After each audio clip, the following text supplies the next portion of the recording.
Einstein certa vez chamou o juro composto de a oitava maravilha do mundo, mas você sabe por que esse conceito aparentemente comum de matemática do sétimo ano cativou a mente do físico mais reverenciado da história? No vídeo de hoje, mostraremos como ficar rico com um poder misterioso, mas para entender seu verdadeiro potencial, você precisa ouvir esta história. Quer saber como alcançar a liberdade financeira? Inscreva-se no Bolso Saudável e descubra os passos para conquistar esse objetivo. A jornada de investimento de Eduardo e Carolina. Eduardo e Carolina eram irmãos, criados por sua mãe solteira, Catarina. Seu pai, Francisco, dedicou toda a sua vida ao transporte de cargas, fazendo inúmeras viagens de Brasília ao Pará. Infelizmente, durante uma dessas viagens, ele sofreu um acidente fatal. Catarina tinha muito pouco dinheiro para criar os filhos, então sempre pensava em incutir bons hábitos financeiros neles. Ela só gastava com o necessário, como educação, alimentação e aluguel, mas nunca gastava dinheiro em um vestido novo para si mesma. Ambas as crianças sentiam dor ao verem sua mãe usando suas roupas velhas o tempo todo. Assim, quando foram para a faculdade, sabiam que não tinham a opção de pedir mais dinheiro para casa. Ambos arrumaram empregos de meio período que os ajudaram a pagar suas despesas de vida. Desde a infância, Eduardo nunca teve os melhores brinquedos como seus amigos, ele sabia que sua mãe não podia comprá-los, então nunca pediu. Mas agora, quando estava ganhando seu próprio dinheiro, não queria ficar de fora. A primeira coisa que comprou com seu dinheiro economizado foi um PlayStation, e toda vez que um novo jogo era lançado, ele tinha que ter uma cópia. Carolina, por outro lado, não se importava com coisas materiais, ela valorizava sua liberdade financeira muito mais do que um par de sapatos novos. Portanto, todo o dinheiro que economizava após pagar todas as despesas ia direto para sua conta de investimentos. Ela começou a investir R$ 2.000 a cada ano a partir dos 22 anos. 4 anos depois, quando ambos se formaram, conseguiram bons empregos e logo começaram a viver uma vida melhor. Até trouxeram a mãe para morar com eles. Mesmo assim, Carolina continuou a economizar R$ 2.000 a cada ano, enquanto Eduardo aumentava seus gastos sempre que recebia um aumento. Ele saía para festas com amigos, viajava pelo país e comia em restaurantes sofisticados, enquanto sua mãe continuava pensando que Eduardo precisava economizar mais. No entanto, era uma conversa desconfortável para se ter com um filho adulto que estava ganhando seu próprio dinheiro. No 33º aniversário de Eduardo, sua mãe escreveu uma carta de aniversário para ele. Ela explicou que ele deveria mudar seus hábitos, pois estava envelhecendo e, em poucos anos, não conseguiria ganhar o suficiente para se sustentar. Portanto, ele deveria começar a economizar para a aposentadoria. Ela até deu o exemplo de sua irmã Carolina, que vinha economizando R$ 2.000 a cada ano, e pediu a ele que economizasse pelo menos a mesma quantia, se não mais. Eduardo amava sua mãe e não pôde dizer não a ela. Relutantemente, ele começou a economizar R$ 2.000 a cada ano desde então. Enquanto isso, Carolina se casou e teve filhos, então teve que deixar o emprego para cuidar das crianças em tempo integral. Ela parou de economizar aos 34 anos, mas nunca mexeu no dinheiro investido. Eduardo, por outro lado, nunca se casou porque estava muito ocupado construindo sua carreira. Ambos seguiram com suas vidas até os 65 anos, quando se encontraram no funeral de sua mãe. Estavam lamentando e lembrando do que sua mãe lhes ensinara. Ao falar sobre sua mãe, Eduardo disse a Carolina que o melhor conselho que ela lhe deu foi economizar R$ 2.000 a cada ano. Ele contou a Carolina como vinha economizando isso desde seu 33º aniversário. Carolina concordou que sua mãe os tinha ensinado bem, mas também disse a Eduardo, tristemente, que teve que parar de investir quando deixou o emprego. No entanto, ela deixou seu dinheiro investido todos esses anos e agora tinha o suficiente para viver. Ela explicou a Eduardo que, como seus filhos agora eram todos crescidos e ocupados em suas vidas. Seu marido, George, também partiu para um lugar melhor. Agora, ela desejava passar o restante de sua vida ao lado de seu irmão, a quem sentia muita falta. Eduardo concordou, mas não estava certo se tinha dinheiro suficiente para fazer isso. Ele perguntou a Carolina se ela tinha economias suficientes. Carolina disse que tinha investido R$ 2.000 a cada ano por 12 anos com um retorno de 10%. Depois, ela não pôde mais adicionar dinheiro à conta, mas o montante principal continuou crescendo por mais 32 anos. Agora, ela tinha R$ 993 mil para se aposentar. Eduardo ficou chocado.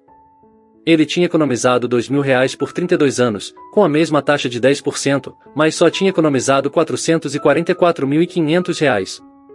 Ele não conseguia acreditar como investir R$ 64 mil não lhe deu nem a metade do que Carolina tinha, investindo apenas R$ 24.000, e por muito mais tempo.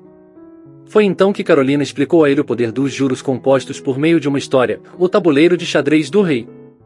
Certa vez, um rei muito próspero convidou um famoso poeta para sua corte e pediu que ele recitasse alguns de seus melhores poemas diante de todos os cortesãos.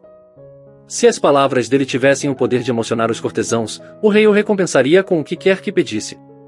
O poeta inteligente recitou um poema narrando a bravura mostrada pelas forças do reino na guerra contra o reino vizinho. Ouvindo a história de sua glória, o rei e os cortesãos ficaram emocionados. O rei perguntou ao poeta qual recompensa ele desejava. Cansado, o poeta disse: "E meu querido rei, por favor, peça a seu servo para trazer seu tabuleiro de xadrez para a corte." O rei, que era muito orgulhoso de seu jogo, pensou que o poeta queria desafiá-lo para uma partida, então ordenou imediatamente que o trouxessem.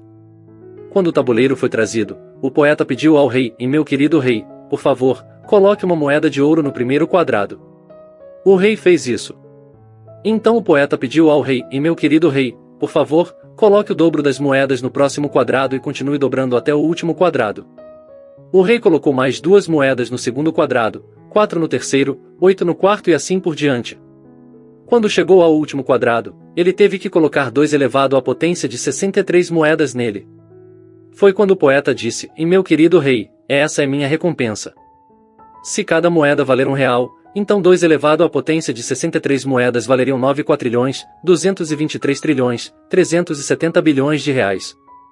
Isso é um número com 15 zeros." O rei ficou boquiaberto. Ele percebeu que teria que vender todo o seu reino para recompensar o poeta, então caiu de joelhos e implorou por um perdão.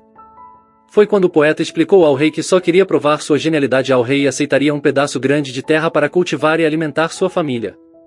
O rei ficou aliviado e imediatamente atendeu aos desejos do poeta.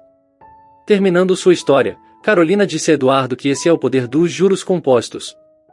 Mesmo que ela tenha começado com um investimento menor, ela o manteve investido por muito mais tempo, então os juros sobre juros acumularam a cada ano, deixando-a com o dobro do que Eduardo tinha. A moral da história é que os juros compostos podem transformar sua vida em um foguete, assim como fizeram para Carolina. Basicamente, se você começar com R$ 2.000 hoje e investir a 10%, no próximo ano terá R$ 2.200. Assim, você ganhará juros não apenas sobre o principal de R$ 2.000, mas também sobre o montante de juros de R$ 200. Então, seu total de juros será R$ 200 no ano 1, mais R$ 220 no ano 2. E se você continuar investindo R$ 2.000 a cada ano, você liberará completamente os juros compostos para trabalharem a seu favor, assim como Carolina. Em vez de apenas investir R$ 2.000 por 12 anos, ela reinvestiu todos os seus retornos. Também, ao final de 12 anos, a conta dela tinha R$ 42.768,57, que ela manteve investida por mais 32 anos para terminar com R$ 993.307, mas Eduardo havia investido apenas R$ 2.000 por 32 anos, então acabou com apenas R$ 444.503. Agora que você sabe como os juros compostos aceleram o crescimento dos seus investimentos, aqui está como você pode liberar a mágica dos juros compostos. Primeiro, invista por um longo tempo. Embora Eduardo tenha investido mais capital do que Carolina, ele investiu por um período mais curto, então seus retornos totais foram menores. Quanto mais tempo você permanece investido, mais você reinveste seus retornos, e mais montante você acumula. Portanto, da próxima vez que você tiver apenas R$ 2.000 economizados, não atrase em investi-los. Isso pode fazer uma enorme diferença em suas economias finais para a aposentadoria. Segundo, invista um valor maior. Embora Eduardo tenha investido mais capital no total, seu investimento anual foi o mesmo que o de Carolina. Portanto, ele não conseguiu alcançá-la. Se ele tivesse investido mais dinheiro a cada ano, poderia ter terminado com um corpus de aposentadoria mais alto. No entanto, porque Eduardo não percebeu isso mais cedo, ele perdeu anos preciosos de sua vida. Você sempre deve ter uma meta de investimento clara e investir a quantia necessária para alcançar essa meta, em vez de gastar todo o seu dinheiro em experiências únicas e diversão. Terceiro, invista com um retorno mais alto. No caso de Eduardo e Carolina, ambos investiram a 10%, então mesmo que Eduardo tenha investido mais valor, porque ele tinha menos tempo para investir, ele deveria ter tentado investir com uma taxa de retorno mais alta para alcançar Carolina. Para verificar qual retorno você precisa obter para atingir o valor desejado, você precisa conhecer a fórmula de valor futuro de uma anuidade. Aqui, FV é o valor desejado no final do seu horizonte de investimento, P é o valor que você investe por período, R é a taxa de retorno, e N é o número de anos no seu horizonte de investimento. Então, para conquistar R$1 milhão investindo R$2.000 por ano durante 32 anos, a fórmula da equação que você deve utilizar é FV igual P asterisco a 1 mais R, N, 1, R. Vou deixar essa fórmula na tela para facilitar o entendimento. Resolvendo essa equação, você precisaria de uma taxa de retorno de aproximadamente 14%.